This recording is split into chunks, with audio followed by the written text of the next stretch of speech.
La domenica ecologica prevista per il prossimo 24 novembre sarà limitata al solo centro storico. Fuori le mura, compreso l'anello esterno del PUT, si potrà circolare liberamente. La decisione è stata presa dall'amministrazione comunale vista la contemporaneità in quella data di numerose manifestazioni in città.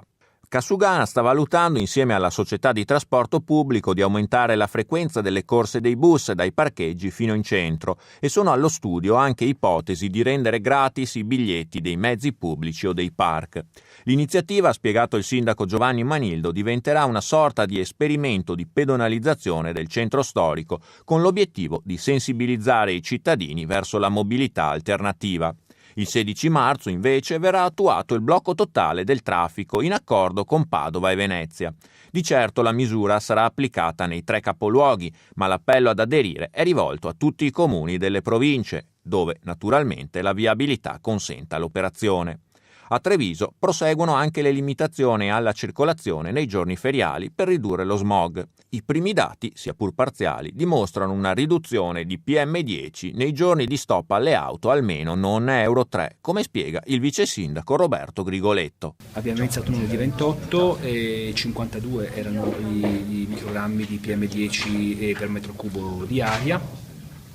E nei giorni successivi, con l'entrata in vigore dell'ordinanza, il dato sensibilmente è calato, perché il martedì, il giorno dopo, il 29, siamo scesi a 36, il mercoledì è a 9, il giovedì a 18 e poi significativa l'impennata che c'è stata il 1 novembre, il giorno festivo, dove non c'era il blocco del traffico, e così come il sabato e la domenica abbiamo dati che vanno a 37, 58 e 51 per ridiscendere lunedì 4 a 19.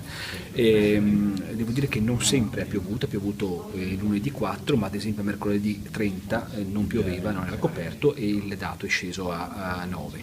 È evidente che sono dati parziali, è ancora troppo presto per stabilire un trend, ma se teniamo conto dei 3 giorni di libera circolazione delle auto e questa impennata del PM10, credo che non siano peregrine le affermazioni e i consigli degli esperti in ordine proprio all'inquinamento provocato dal traffico veicolare. Ovviamente monitoreremo questo, il 20 di dicembre faremo comunque il punto, vedremo se questo trend sarà confermato e pronti poi anche a rivedere se serve di ritoccare anche l'ordinanza, ma in ogni caso mi pare che fino al 20 questi dati ci impongano, oserei dire, di proseguire su questa direzione.